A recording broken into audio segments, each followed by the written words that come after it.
વડોદરાનો અવાજ ન્યૂઝમાં આપનું સ્વાગત છે। સમાચારમાં વાત કરીએ તો ગોત્રી ઇસ્કોન મંદિરની ચોરીનો ભેદ ઉકેલાયો। મંદિરના ગર્ભગૃહમાંથી ₹1.50 લાખના ભગવાનના આભૂષણોની ચોરી થઈ હતી। પોલીસે મામલાની ગંભીરતાને ધ્યાને લઈને વિવિધ ટીમો દ્વારા આરોપી સુધી પહોંચવાના ચક્રો ગતિમાન કર્યા હતા।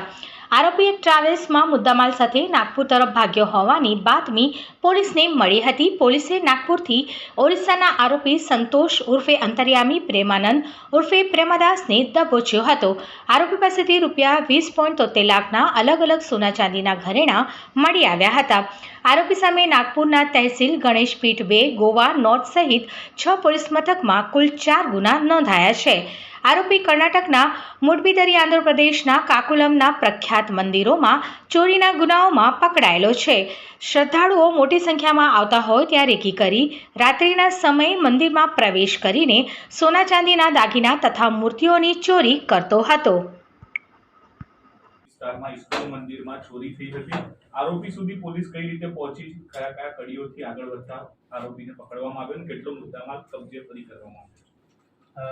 ગઈ તારીખ 12 એપ્રિલના વહેલી સવારે જે હરિનગર ખાતે ઇસ્કોન ટેમ્પલ આવેલું છે ત્યાં જે મંદિરમાં ચોરી થયેલી હતી તેવી સૂચના અમારા પોલીસ સ્ટેશનમાં મળી હતી।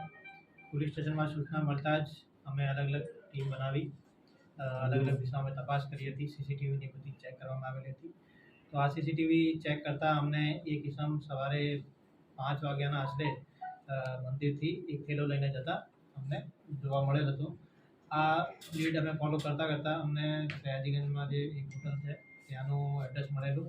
ત્યાં સીસીટીવી વધારે ચેક કરતાં અમને આગળ એક માણસ જે છે ત્યાંથી જાય છે આ બધું અમે તપાસમાં એવું નીકળેલું।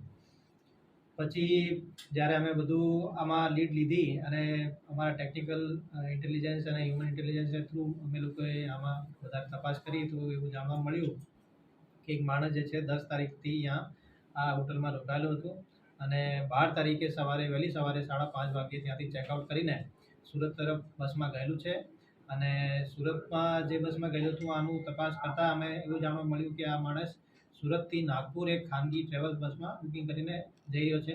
તો તરત જ અમારી અહીંયાની ક્રાઇમ બ્રાન્ચની જે ટીમ છે ત્યાં નાગપુર ક્રાઇમ બ્રાન્ચને કોન્ટેક્ટ કર્યું અને નાગપુર જે ખાનગી બસ નાગપુરમાં વાડી પોલીસ સ્ટેશનની હદ વિસ્તારમાં પહોંચતા ત્યાંની પોલીસે બસને રોકી દીધું અને એમની સીટ નંબરની બુકિંગ હતી આ સીટ નંબર પર એમને ઝડપી પાડ્યું અને એમના પાસેથી જે મંદિરમાં ચોરી થયેલા જે મુદ્દામાલ છે આ મુદ્દામાલ બધું અમે ત્યાંથી વાડી પોલીસ સ્ટેશને રિકવર કર્યું અને અમારી ટીમ તરત જ વાડી પોલીસ સ્ટેશન નાગપુર ખાતે પહોંચી ગઈ હતી અને અમને આરોપી અને મુદ્દામાલ અમને પરત આપ્યા।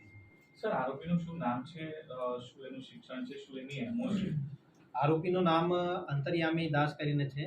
એ ઓડિશાના ગંજમ ડિસ્ટ્રિક્ટમાં બાલીપાડા કરીને એક ગામ છે ત્યાંના રહેવાસી છે અને એમનું જે કામ છે છૂટક જે સિઝનલ વર્ક છે કાપડનો જે લે વેચનો ધંધો છે આ કરે છે અને રાજસ્થાન, મહારાષ્ટ્ર, ચંડીગઢ, આંધ્રા, તેલંગાણા આ બધું, ગોવા આ બધું સ્ટેટમાં એમનો ફેરિયાનું કામ કરે છે જે આરોપી છે અને છેલ્લા 20 વર્ષથી આ ફેરિયાનું કામ કાપડનો ચંડીગઢ અને જુદી જુદી જગ્યાથી લઈને બીજા સ્ટેટમાં વેચવાનું કામ કરે છે। સર, તો આનું એમઓ શું હતી, કઈ રીતે આ ગુનાને અંજામ આપ્યો? અક્ષર આ જે આરોપી છે અંતર્યામી દાસ કરીને આ મેનલી જે ટેમ્પલ્સ છે એમને ટાર્ગેટ કરે છે।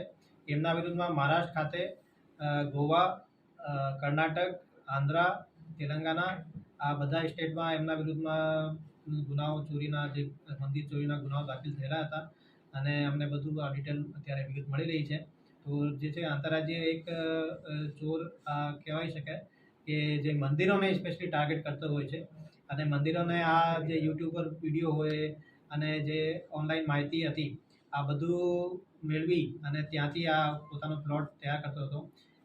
અમારે બધું તપાસમાં એવું નીકળેલું કે આ જે માણસ છે ઇસ્કોન મંદિરના અને જે આપણા વડોદરામાં બીજા અનેક મંદિરોના યુટ્યુબના વિડીયો જે છે ચોરી કરતાના 2 દિવસ પહેલાંથી બધું મંદિરના એક ડિટેલ આ વિડીયોમાં જોતા હતા। આ વિડીયોની સર્ચ હિસ્ટ્રીમાં અમને મળેલું છે।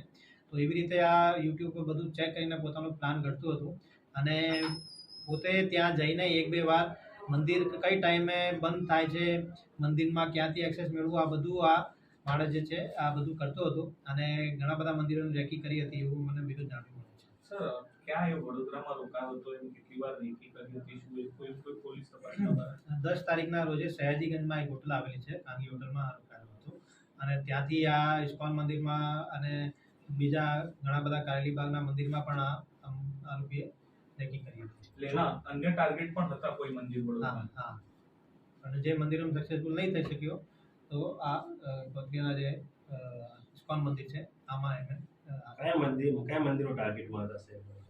એ જેમ કે ઘણા બધા સાંઈબાબાના મંદિર, સ્વામિનારાયણના મંદિર, પછી હનુમાનજીના મંદિર, ઇસ્કોન બધા મંદિર જે ફેમસ મંદિરો હોય, જેમ કે અહેમદાબાદના કોઈ મંદિર હોય, આપણા એમના પણ વિડીયો હતા. ભાડજના જે ઇસ્કોન મંદિર છે અને સ્વામિનારાયણના મંદિર છે, અહીંયા કારેલીબાગના પણ સ્વામિનારાયણ મંદિર હતા. આના પણ વિડીયો એના મોબાઈલમાં સર્ચ હિસ્ટ્રીમાં યુટ્યુબમાં મળેલો છે. અને ઘણા બધા જે ફેમસ મંદિર જેટલા પણ ટેમ્પલ છે આનો બધુંનો આ જે માણસ છે આ પહેલાં યુટ્યુબ ઉપર જે વિડીયોથી રેકી કરતો હતો. કોઈ એમના જે સફાઈ જે રેગ્યુલર ત્યાં જાય એમના જોડે કોન્ટેક્ટ કરવાનો પ્રયાસ કરતો અને મંદિરના જે બ્લુપ્રિન્ટ છે એમની ખાતરી કરતો. જે એક્સેસિબલ હોય કોઈ મંદિર તો પછી આમાં એમને સીસીટીવી સજ્જ છે ઇસ્કોન મંદિર, છતાં પણ એવું છે તો સિક્યુરિટીના પર્પઝથી